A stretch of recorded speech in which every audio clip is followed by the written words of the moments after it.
초음파 세모니아 사건도 그렇고 어떤 질병으로 인해서 일을 할 수 없다. 이렇게 경제적 능력을 상실한 모녀가 극단적인 선택을 했는데 상병수당 제도가 사실 우리나라의 법적 근거가 있음에도 불구하고 OECD 국가 중에서 사실은 유일하게 우리나라만 없거든요.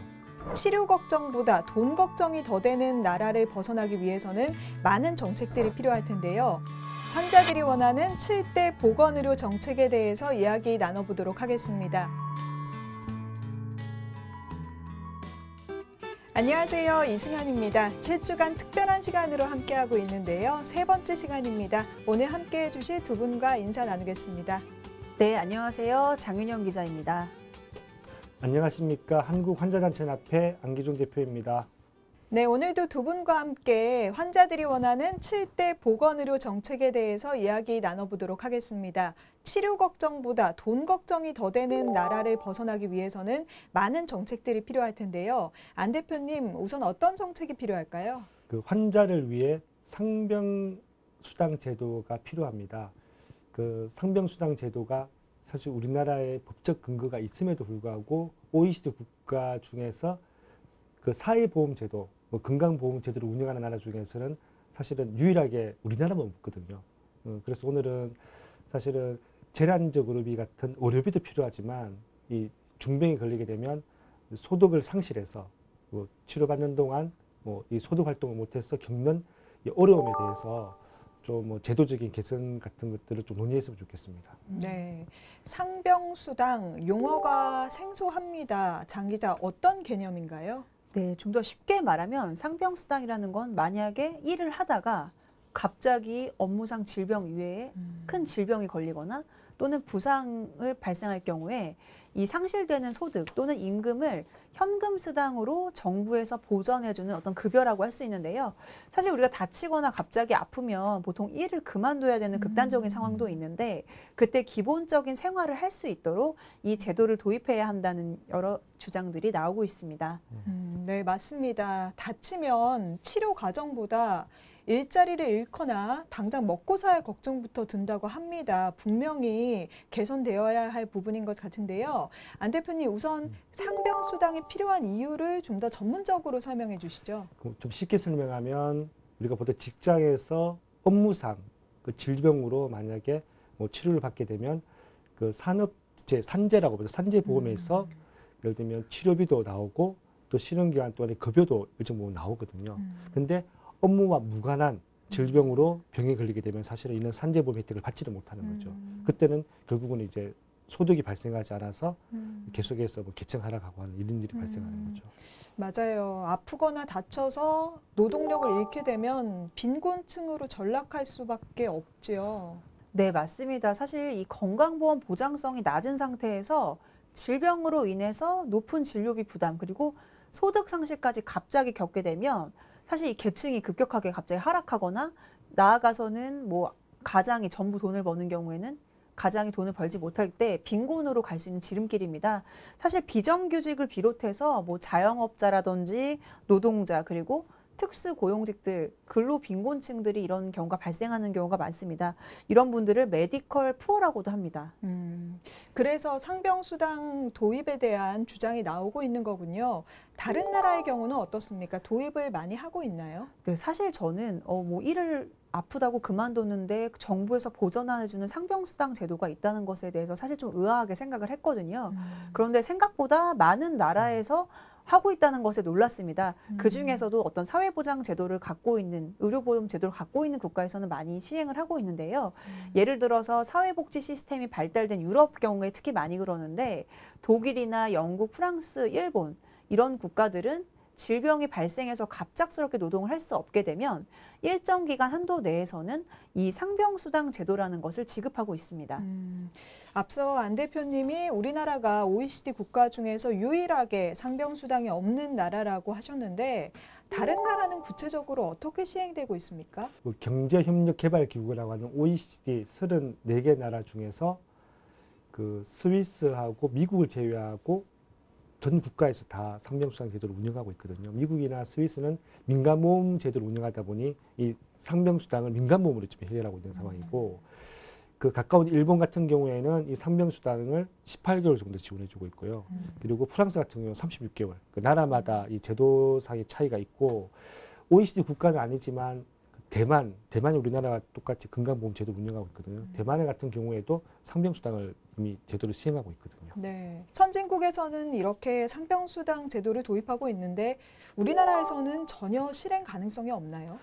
아니죠. 이게 우리나라는 이미 법에 규정이 돼 있거든요. 우리나라의 국민건강보험법 제50조에 보면 임신이나 출산 진료비, 장제비, 그리고 상병수당이라고 딱 규정이 돼 있습니다. 그래서 이미 법에는 이미 규정이 다 돼 있는 상황인데 시행을 안 하고 있는 거죠. 전혀 몰랐던 사실인데요. 법에 명시가 되어 있는 건가요? 그렇죠. 법에 명백히 명시가 현재 되어 있고, 그리고 현재 임신이나 출산 진료비나 장제비는 현재 현물로 지급이 되고 있거든요. 되고 있는데 상병수당에 대해서는 전혀 뭐 논의가 안 되고 있고, 사실 정부의 의지가 없는 게 더 큰 문제입니다. 이상한 일이네요. 장 기자, 그럼 우리나라는 국제적으로 한 번도 논의가 된 적이 없는 건가요? 네, 국제노동기구에서는 1952년 열린 국제노동회의에서 사회보장의 최저 기준에 관한 조약을 채택했습니다. 사실 이 조약에는 의료나 질병, 실업, 노령, 가족, 출산, 장애 등의 이 9개 부분에 있어서 적용될 사고의 종류와 피보험자의 범위 등에 관한 최저 기준을 정해놓고 있는데요. 특히 모든 질병에 대해서 그 원인을 묻지 않고 어떤 국가에서 지급하도록 규정하지만 한국에서는 우리나라가 이 국제노동기구 가입국임에도 불구하고 아직까지 이 법에도 명시되어 있는 이 상병수당 제도에 대한 논의조차 이루어지지 않고 있는 실정입니다. 좀 덧붙이면 우리나라가 그 1994년도에 상병수당을 실시하지 않는다는 이유로 이 국제노동기구 ILO에서 그 건강보험을 실시하지 않은 나라라고 이렇게 사실은 이제 분류된 적도 있거든요. 되게 수치스러운 일이죠.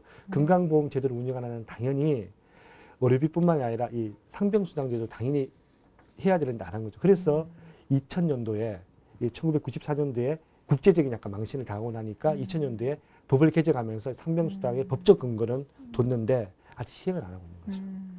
네, 국제노동기구 조약에 채택도 되어 있고 법에도 명기되어 있는데 왜 실행이 안 되는 건가요?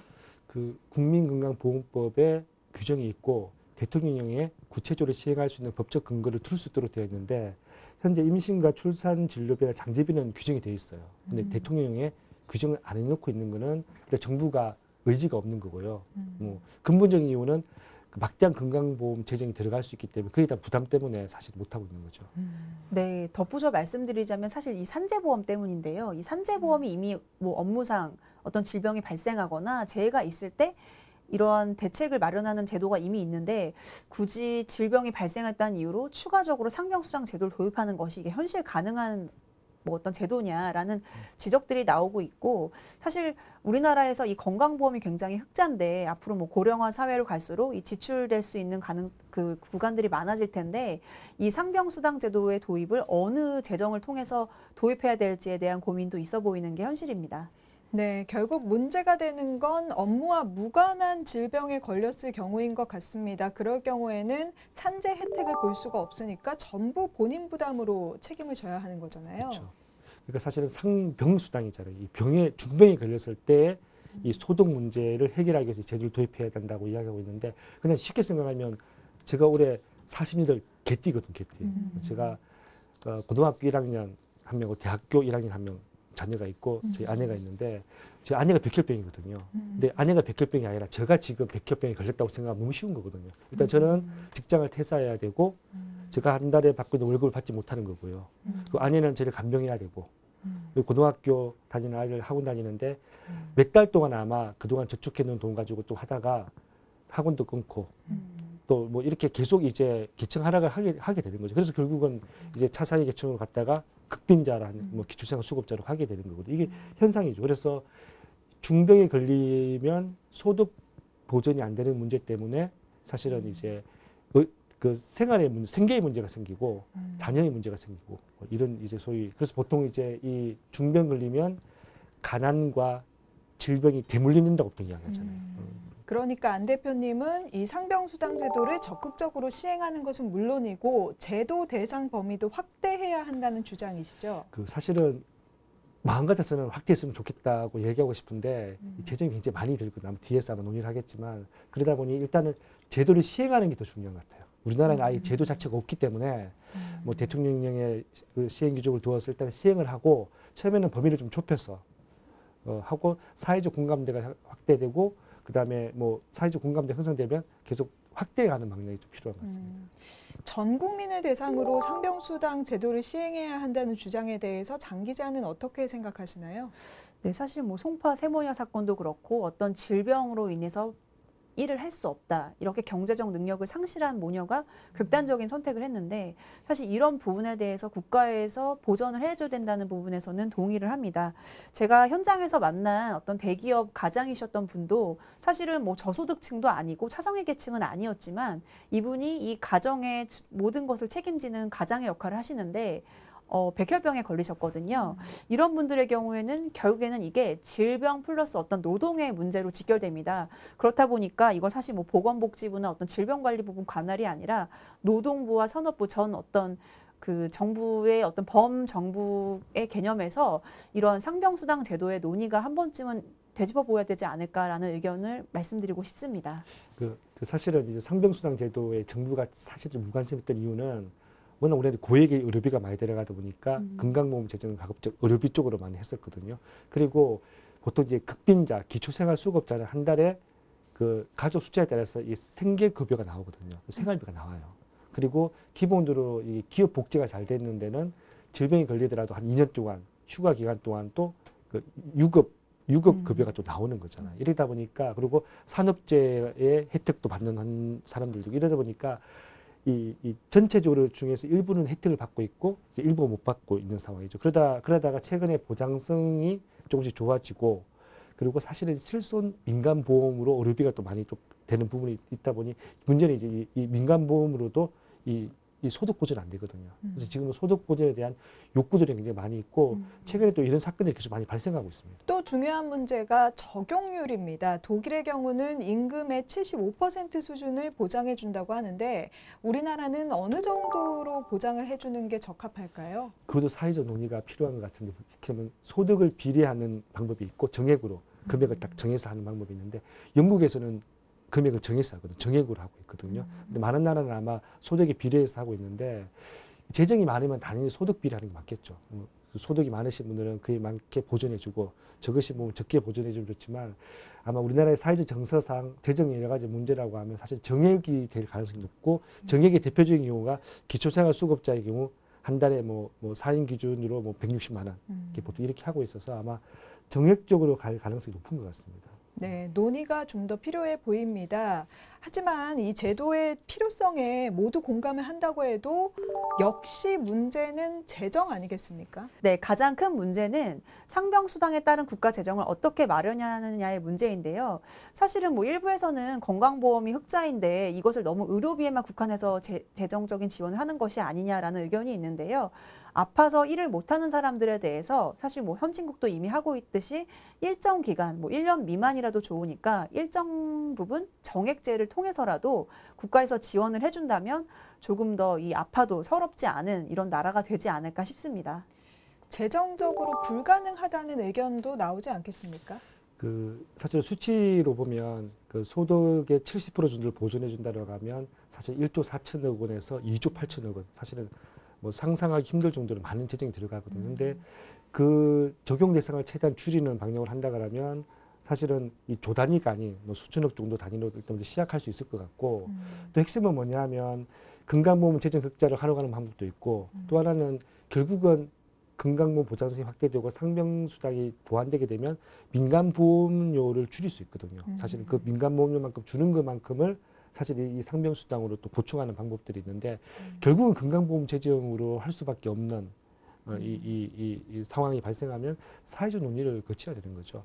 정말 이게 의료비 못지않게 중요한 이 의료 사각지대라고 하면 사실 그에 대한 제도적인 보완이 필요한 거고 그게 아니라 뭐 여전히 우리는 건강보험 보장성을 확대해야 된다. 그러면 뭐 상병수당 제도는 아직까지 논의가 좀 더 진행이 돼야 되는 상황이고요. 그럼 안 대표님이 보시기에 이 재정을 어디서 마련해야 할까요? 현재 그 상병수당의 기본적인 재원은 사실 건강보험 제도라고 보고 있거든요. 근데 고용보험에서 하는 나라도 있습니다. 그리고 기금을 조성해서 하는 나라도 있기 때문에 사실은 그거에 대해서는 좀 사회적 논의가 좀 필요한 것 같고 우리나라는 아직까지 상병수당이 굉장히 생소한 제도입니다. 국민들은 대부분 다 용어도 익숙하지 않고 그리고 이걸 과연 해야 될 것인가에 대한 논의도 좀 이렇게 아직 안 되고 있는데 최근에 상병수당이 사회적 공론화가 되거나 사실은 대선이 다가오면서 몇몇 후보가 이제 기본소득 이야기를 하고 청년수당 뭐 이런 이야기 나오면서 청년수당도 좋고 그다음에 뭐 기본소득도 좋지만 상병수당 제도부터 먼저 해야 되냐 이미 제도가 있는 건데 안 하고 있는 거니까. 지금 말씀하신 대로 때가 때인 만큼 대선 공약도 짚어보지 않을 수 없습니다. 어떤가요? 네, 사실 말씀하신 대로 뭐 최근에 양승조 의원실에서 보건복지위원장에서 환자단체 연합회와 이런 관련돼서 그 공청회도 했었고 사실은 예전에 법안이 발의됐는데 뭐 아직 이게 실현이 되진 않았습니다. 다만 뭐 더불어민주당이나 뭐 최근에는 뭐 이런 논의가 이루어지니까 국민의당에서도 의견을 좀 제기하고 있는데요. 사실은 상병수당 자체가 좀 용어도 어렵고 이게 과연 현실 가능하냐 이런 의견들이 많은데 어떻게 보면 이제 대선을 앞두고 있는데 후보들이 어떤 아파도 일을 못해서 서럽지 않은 국가가 될 수 있는 어떤 대안을 마련해주면 좋지 않을까 싶습니다. 최근 이제 각 정당에서 뭐 대선을 준비하시는 그 캠프 쪽에서 환자단체 쪽에서 좀 핵심 뭐 정책 공약 같은 거 제안해 달라고 이야기하는데 그때 우리가 쭉 제안하면 먼저 상병수당 이야기를 먼저 하세요. 상병수에 대해서 어떻게 생각하냐에 대해서 저희들이 필요하다고 이야기하고 있는데 이 각 이 정당의 이 후보들의 고민은 그거더라고요. 이 상병수당 제도 워낙 재원이 많이 크다 보니까 이걸 과연 다 할 수 있을 건가에 대한 고민은 있지만 제도 도입에 대해서는 필요성에 대해서 다 공감을 하고 있고 그럼 이거를 과연 상병수당 제도로 할 거냐 아니면 저소득층의 의료비뿐만 아니라 이 소득 보전도 해줄 것인가 이런 고민들을 하고 있는 거고 아마 조만간 이제 뭐 대선 뭐 그런 운동 같은 게 시작되면 아마 그때 아마 구체적인 공약으로 나올 것 같습니다. 네. 마지막으로 상병수당 제도가 시행이 필요한 이유를 좀 정리해 주세요. 환자가 중병에 걸리면 치료만 잘 돼서 그냥 완치되는 게 목적은 아니거든요. 더구나 그 한 가정의 가장이라든지 아니면 뭐 독거 세대의 그의 한 뭐 그 거주자 같은 경우는 혼자인 거잖아요. 그분이 치료도 잘 받고 치료받고 나는데 사회생활도 똑같이 돌아가는 게 원하는데 사실 이 소득이 상실로 말미암아서 겪는 어려움이 너무 커요. 그리고 결국은 병원 나왔는데 계층이 하락하는 거죠.